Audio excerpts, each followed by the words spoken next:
and welcome to Myth Monsters. My name is Erin and I'll be your host for these little snack bite-sized podcasts on folklore and mythical monsters from around the world. These podcasts focus on the actual cryptids, folklore and mythic monsters from global mythology, rather than focusing on the full stories of heroes and their big adventures.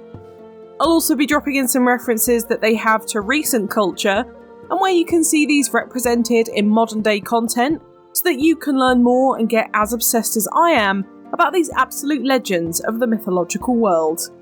I have spent the last week glued to my PC playing the new World of Warcraft update, and I'll be honest, I feel a little bit out of the loop with the world, so this has pulled me back in. I actually managed to give myself eye strain the week before all of this too, so I've had to take extra long super eye breaks, so I have been careful writing this, I promise. This week though, we are heading back into Middle-earth after a long time of not covering any Tolkien folklore to look at probably everyone's favourite homebody creatures, the Hobbit.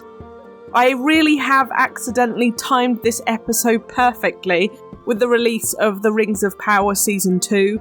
I promise this wasn't planned, so I hope this gets you into the Middle-earth vibe, and if you're catching this because of the marketing around all of that, welcome. And I hope you enjoy this and stay along for the rest of them.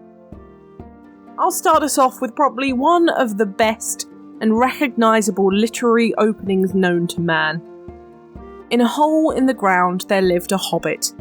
Not a nasty, dirty, wet hole, filled with the ends of worms and an oozy smell, nor yet a dry, bare, sandy hole with nothing in it to sit down on, or to eat. It was a hobbit hole. And that means comfort. The Hobbit is described as humanoid in appearance, but usually around 2 to 4 feet in height, although averaging at about 3'6". They are both male and female, and tend to have short, stout builds with pointed elf-like ears. However, the most notable thing about hobbits are their feet, which are bigger than you would expect of a creature so small, and they have thick, leathery soles to them, meaning that they do not have to wear shoes, and most likely will not be wearing them. These massive feet have a thick layer of curly hair on the top of them to protect them from generally the elements, which is usually a brown colour to match the hair on their head, which is the most common amongst hobbits. However, you can find hobbits with a variety of skin tones and hair colours, as well as attitudes depending on where they're from, or what clan of hobbits they descend from. Most hobbits can't grow facial hair of any kind, and they have warm, round faces to reflect their usually upbeat, happy-go-lucky and kind personalities, which they also reflect in their favoured bright-coloured clothing, especially bright oranges, yellows and greens. Now, I mentioned clans in here, so I'll quickly go into these. All hobbits are descended from 3 major hobbit clans: the Harfoots, the Stores, and the Fallowhides. However, in later history, clans are more family names than these 3 direct clans. The Harfoots were the most common, who were shorter and had darker skin than other hobbits. They had the best connections with dwarves, and they moved across from the Misty Mountains, which you'll know from the Lord of the Rings trilogy. The Stores preferred water or flat land, and they were generally broader and bigger hobbits. Many Stores chose not to leave the Misty Mountains as well. Lastly, the Fallowhide clan were the rarest and preferred woodland and tree habitats.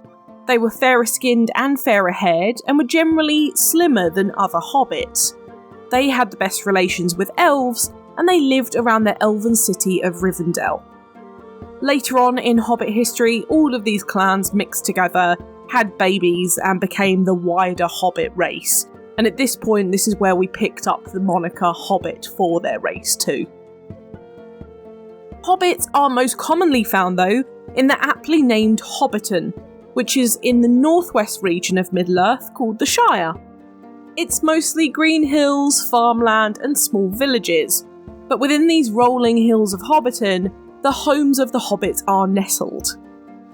Hobbit holes are houses made specifically for hobbits, by hobbits, and are usually built into the hills surrounding the larger towns, burrowing deep into the earth, but having the iconic round doors on the side of the mound opening up into the house, as well as any windows facing outdoors.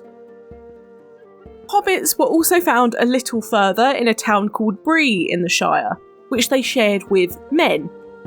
Whilst they are relatives to man as a kind of tangent off species, they tend to keep to themselves, but will generally share a pint with most races, including dwarves and elves too, no matter what their clan. They were well known for their drinking and eating, as well as throwing stones, which they seem to have a skilled affinity for. They loved having as many meals as possible in a day, with the norm being around 6 or 7, as well as smoking pipeweed, or otherwise known as tobacco.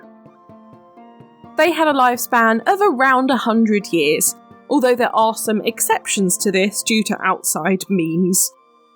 They gave presents instead of receiving them on their birthdays, and would often re-gift items which everyone was too sentimental to throw away, meaning that you might actually get a present that you gifted ages ago back years later.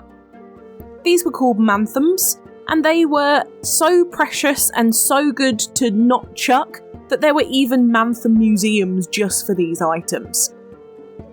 Generally, hobbits matured at 33 years old, and 50 was around middle age. But they lived happy lives in the Shire, undisturbed by the drama of the outside world, including any wars as well. They referred to anyone from the outside the Shire as outsiders, but would welcome them in with hospitality too. They enjoy farming, foraging, gardening, drinking and eating, as well as a peaceful life, although were more than willing to defend their homes if needed, and if given a little push, being brave enough to explore the wider world. There was an instance where hobbits bent the knee to the King of Men, and then went on to send a battalion of archers to help in an oncoming war. However, that is the only military aspect of hobbits that we know of. For their powers, they really only had 2. One of them is that they were able to resist outside influence from evil better than all other races. You can see this in some of the Lord of the Rings and Hobbit media, where hobbits are a lot less impacted by the evil of the One Ring in comparison to those other races. The other power is that they were generally able to sneak about undetected, even though they were usually quite fat. They were still really nimble on their feet and were perfect for sneaking kind of jobs, and especially being burglars. You could kill a hobbit through normal means, other than corruption, with any kind of weapon or by poisoning. However, as I said, they were very willing to fight back if threatened. In regards to giving life, they are mammalistic, so female hobbits would get pregnant and give birth to live young as humans would, and families of hobbits were immensely large and common, as well as encouraged within hobbit society. Now, etymology is where this gets a bit weird, as we have the fictional etymology and a real etymology. Within the Tolkien mythos, the word hobbit comes from the Rowanese word hobilita, meaning hole builder. This was inspired by Old English in reality, from the word hole meaning a hole or hollow, and biltan meaning to build. Continuing from real world stuff, the word hobbit is from Tolkien's mind, and to be honest, we're not entirely sure where he got it from. He mentioned that it definitely isn't from the word rabbit, and he hated that comparison, but he was definitely inspired by the 1922 novel Babbitt, where a businessman goes on a journey of self-discovery. And of course, Babbitt, Hobbit are quite close, but that is all we really know. Speaking of this, just in case I did not make this clear at the beginning, hobbits are a completely fictional monster. They were created by J.R.R. Tolkien for his books, and so our history with hobbits starts with them. I really hope that you didn't think that they were real this whole time and I've been deceiving you. That is cruel. And yes, of course, I usually cover actual myth monsters, cryptids, or folklore monsters, but sometimes I like to shake it up and pop in a fictional one that sometimes people think are real. So, this is one of them. Hobbits came to life back in 1930 when the legendary author, J.R.R. Tolkien, penned the opening line I read to you earlier on a student's exam he was marking. The book, titled The Hobbit, came out in 1937 and followed the unexpected journey of Bilbo Baggins in helping a bunch of dwarves reclaim their mountain home from a gold-hoarding dragon. It's a children's book that met massive acclaim when it was released and was followed up by the sequel, the Lord of the Rings trilogy, between 1937 and 1940, which contained the books The Fellowship of the Ring, The Two Towers, and The Return of the King, which again were massively successful and popular. In The Hobbit, we see our Hobbit protagonist Bilbo venture outside of that Hobbit norm into danger so prolific and different, showing that bravery that comes out when it needs to. And in The Lord of the Rings, we follow his nephew Frodo and his fellowship of other hobbits. A wizard, an elf, a dwarf, and 2 men go on a similar journey to rid the land of an ancient evil contained in a seemingly harmless ring, again pushing that boundary of what hobbits can do and what they are known for, going out for the greater good. Tolkien was very proudly English and based the landscape and even languages around English culture pre-World War. The Hobbits were based on old country English folk in Devonshire and the West Country, with their love of quiet countryside, as well as a good pint and a party with their neighbours.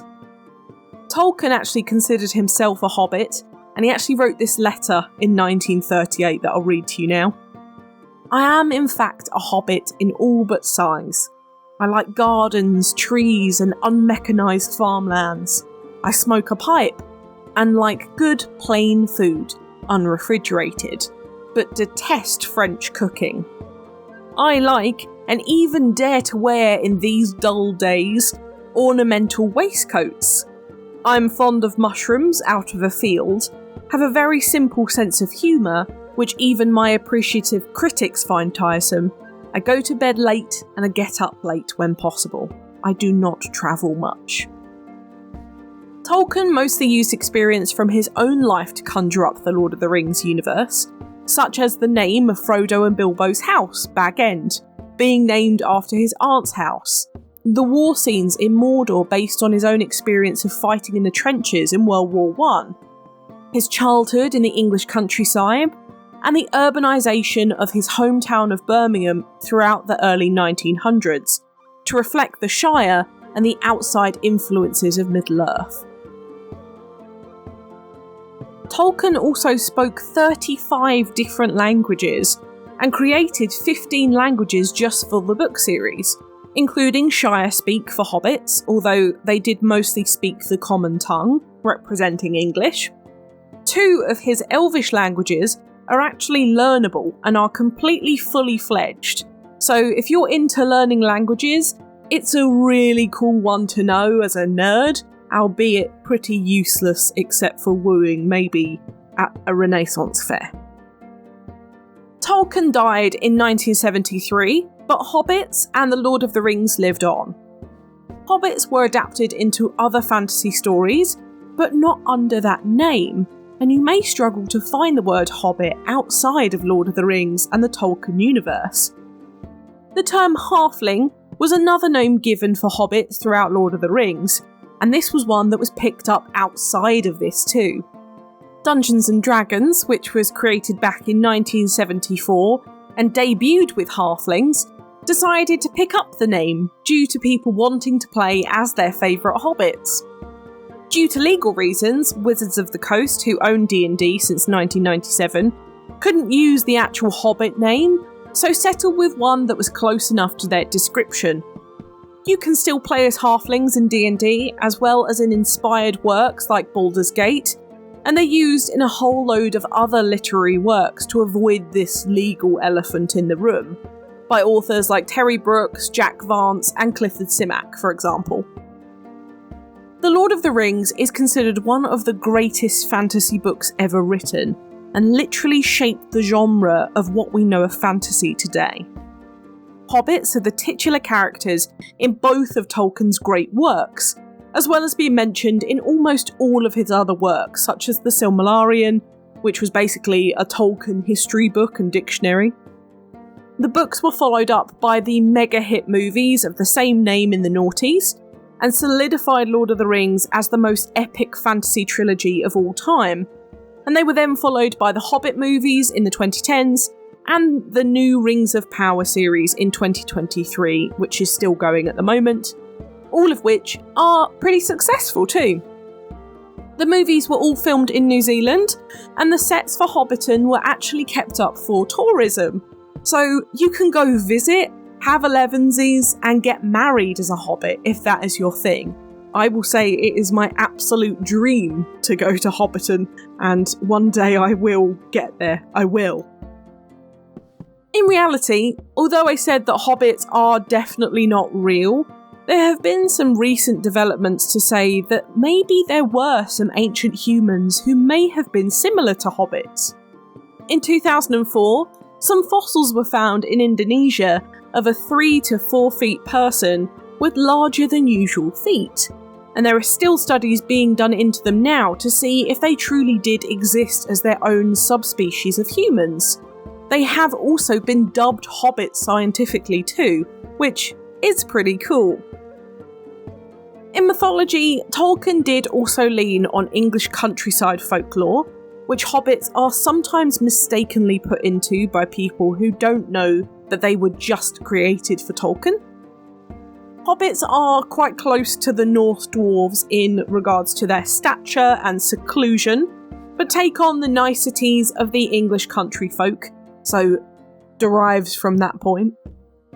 They also really remind me of hobs from English folklore, which were household spirits who would live in holes and would help out around the house unless they were disrespected.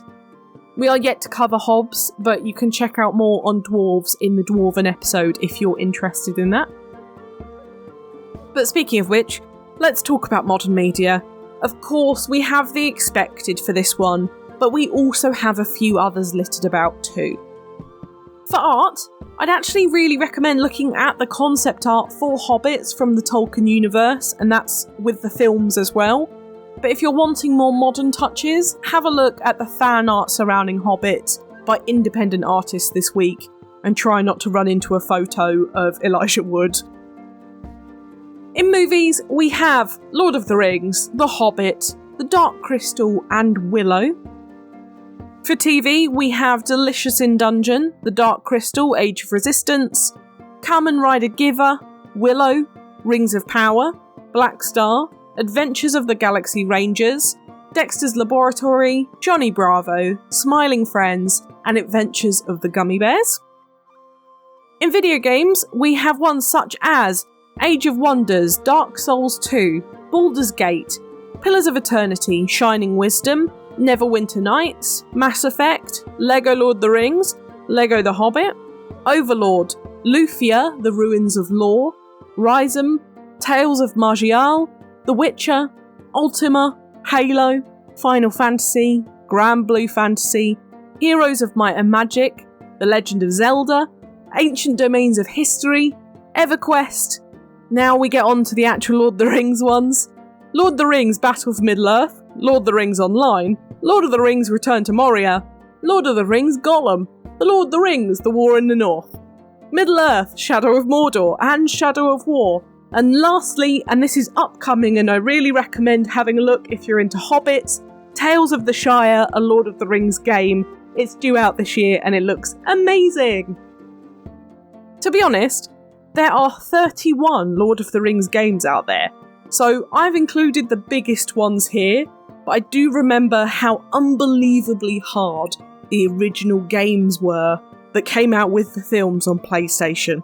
And if you were there, you were there. Let me know if you know what I'm talking about, because they were so hard.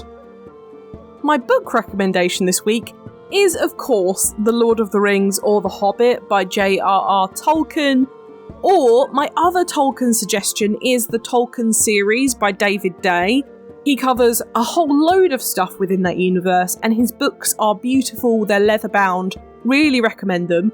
And if you're really interested in The Hobbit specifically, he's done one called The Hobbits of Tolkien by David Day for a massive deep dive into our lovely hill dwellers, and I can only recommend this series a huge amount of times. It's phenomenal. But now it's time for Do I Think They Existed? Flat out no. But that's because we know that they are a fictional race, and there is not much to be believed. However, if we take the whole idea of them being in Tolkien's universe out of this, and pop them into British folklore, which is where they would realistically sit, would then I believe it more? No. I'm afraid this does not change my answer. If there were hobbits ever, there would be evidence of them being a thing, such as their little hill homes, or some kind of genetic evidence from them integrating into human society. Just like how I don't think dwarves actually existed, even though they are very much a Norse established mythical species, but I'd like to stress on the mythical here. But whatever, I think hobbits are the best, I want to be one, and yes, I know that they are known to be fictional, and so sure, I shouldn't cover them, but you're listening to a Mythical Monsters podcast.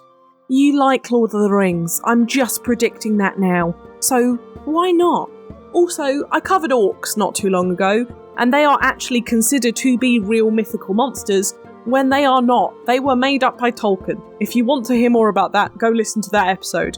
But using that, why not cover hobbits too? I've done it now. Try and stop me. But what do you think? Did hobbits live in a hole underground? Let me know on Twitter. I'd love to know what you think about this one. Oh, I love Tolkien folklore. I know it's a bit of a tangent from our normal practice, but it's all in good fun. And they are, it seems, to be influenced by folklore, so at least we have that to attach it to the real world too. And again, it accidentally coincides with the release of Rings of Power Season 2, so if you haven't watched that, go and watch it. If you like Lord of the Rings, you'll like it. I'm more than sure of that, and I'm just happy to be back in the universe. I'll leave my other feedback for more personal notes. But anyway, next week, we are heading to a completely different place, back into the real world, and going over to South America to follow a seemingly limping, beautiful lady of the forest, the Patasola. But wait, maybe we should check that she's got all of her limbs before swanning off with her next Thursday. For now, thank you so much for listening. It's been an absolute blast. If you enjoyed this podcast, please give it a rating on the service you're listening on. I've got the Twitter for any questions or suggestions on what monsters to cover next, and I'd really love to hear from you. The social media handles for TikTok, YouTube, Threads, and Instagram are Myth Monsters Podcast, and the Twitter is Myth Monsters Pod. But all of our content can be found at mythmonsters.co.uk, including some very cool merchandise. And you can also find us on Good Pods, Buy Me a Coffee, and Patreon if you want to help me fund the podcast too. Come join the fun though, share this with your pals. They might love me as much as you do. But for now, stay spooky. And I'll see you later, babes.